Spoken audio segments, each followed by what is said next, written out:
Thanks for staying with us on this edition of Vision. Cedric Varner, we're in the studio with the credit guru, Mr. William Frazier. Mr. Frazier, thanks for coming to be with us. Been a few months since we had a chance to talk to you. Yeah, it has, but I thank you for having me back on. Yes, sir. Always enjoy. Always very informative. Well, you are the credit guru, and so you are the advisor, and we got a lot of things that's been going on in the world as it relates to credit. But that's right. But when we talk about solving your credit issues, now maybe for people who haven't had a chance to talk to you, we just give a little bit of your background testimony about how you got into the industry to help people with their credit. I think you came here from New Orleans, Alabama State University, graduated, and then you were a banker.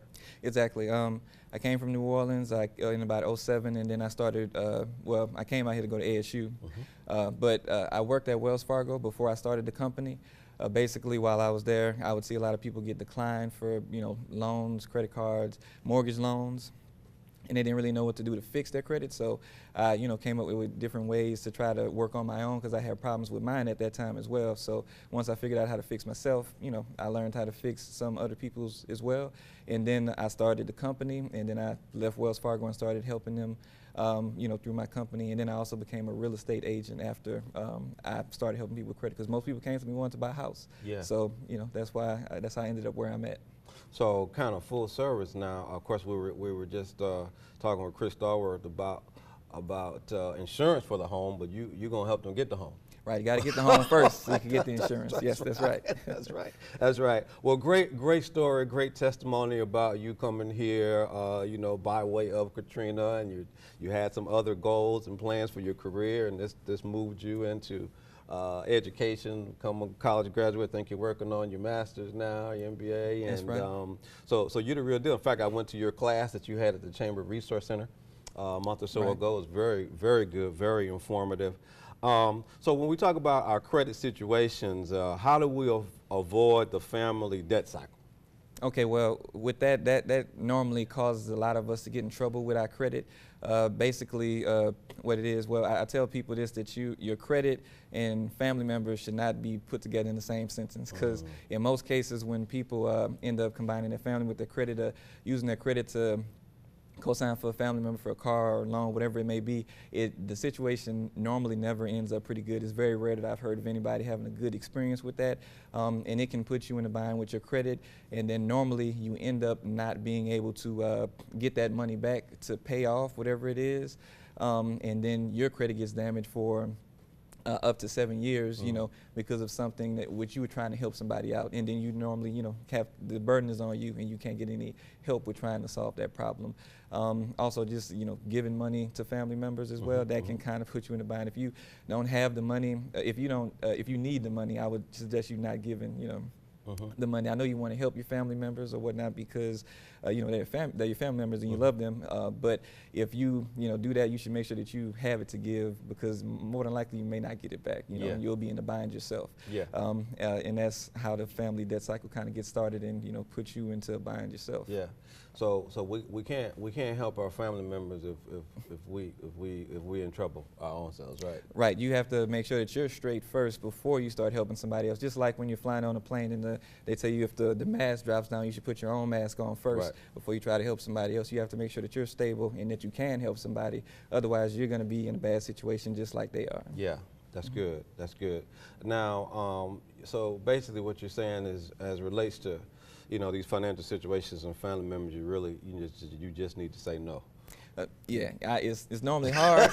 It's normally pretty hard, and I've done it myself, and I've ended up in those bad situations. That's how I know firsthand, and I hear from a lot of my customers. So I just know, that it's one of the top causes of people having issues with their credit or their finances. And the best thing to do is to avoid it, unless you're in a good financial situation where you can afford to do that. All right, now when we talk about I want it now and instant gratification, of course, we get credit cards in the mail, right? And so we're tempted to use them because we've gotten them, and so you said that leads to overuse of credit, right? A lot of times we end up overextending ourselves on credit. just because we have the "I want it now" attitude.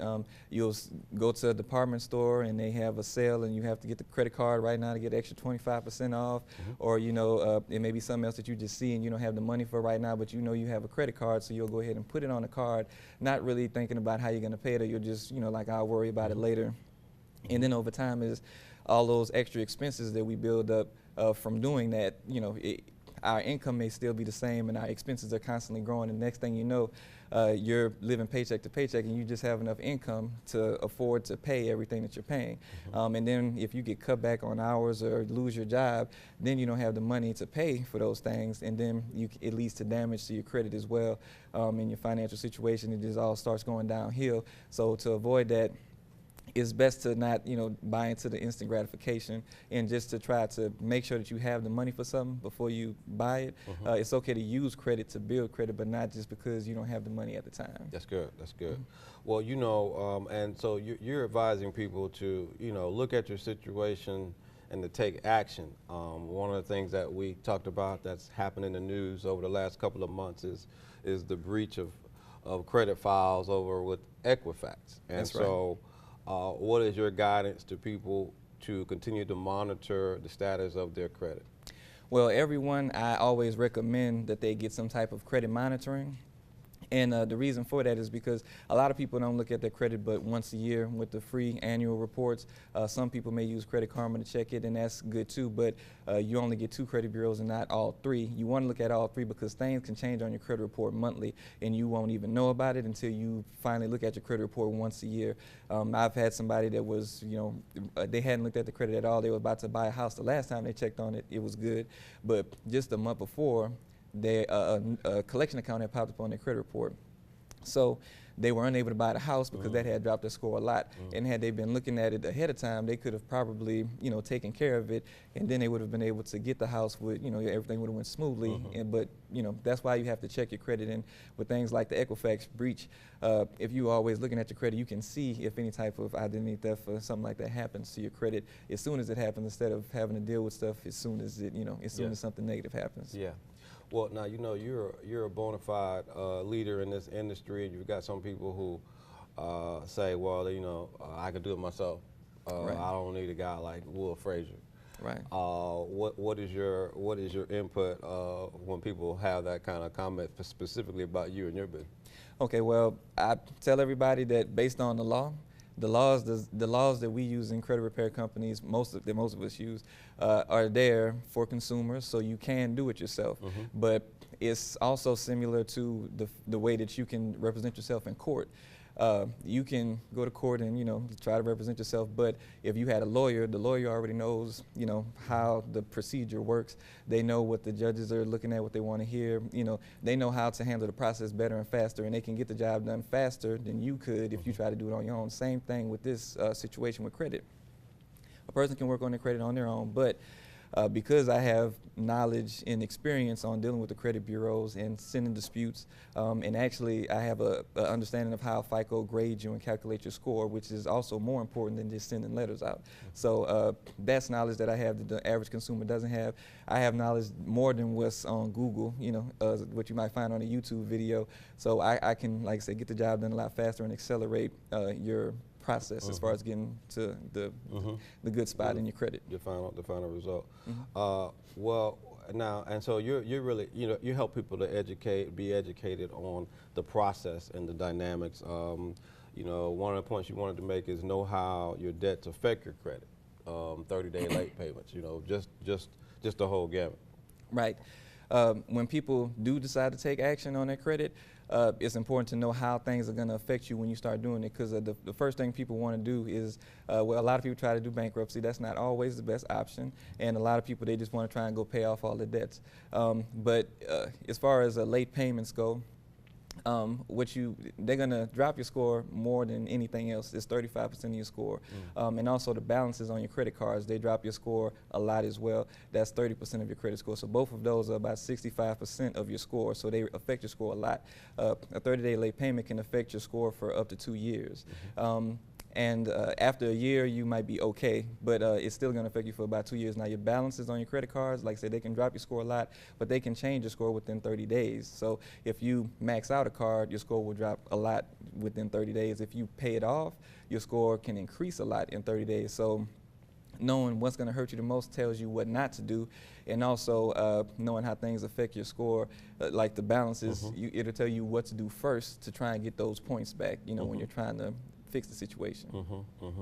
Well, you also talked about being in real estate and being a realtor, and for those who want to, you know, we talked about some of your parents who want to get homes, you know, and provide a family, a structured family unit.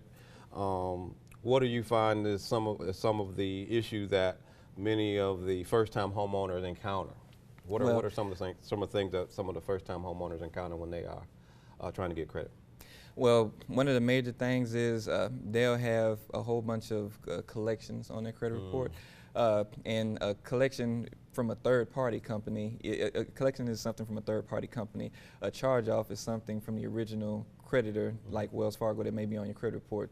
Collection company may be Midland Funding, something like that. But normally it's things like that, and it can be a medical bill, a phone bill, an old apartment complex, cable bill, and stuff like that. That's normally the major issues that people have on their credit report. And if you try to pay those things off, that's something that's not actually going to help your credit score. Most people, like I said, try to pay things off, but if you try to pay that particular type of account, it's not going to actually help your credit score, because there's certain dates on each account, date of last activity. So what that does, it determines how much an account affects your score.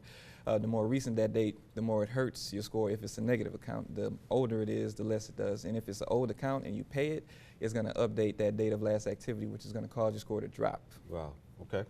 Good. Now you got a lot of information on your website and your Facebook account.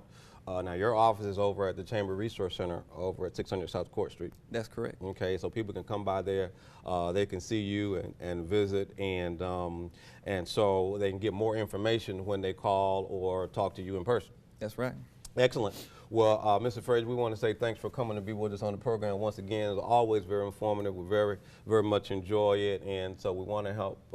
You know, you want to help our viewers to get to the place that they want to improve their credit and their financial condition, and so we appreciate you for that. We're going to invite you back because we still need some more information about ways that we can get ahead. All right, and that's going to do it for us on this edition of Vision. We've been talking with Will Frazier, Clean Slate Credit, the credit guru, and we always enjoy talking with him. Thanks for watching. Please stay tuned. We'll see you next time.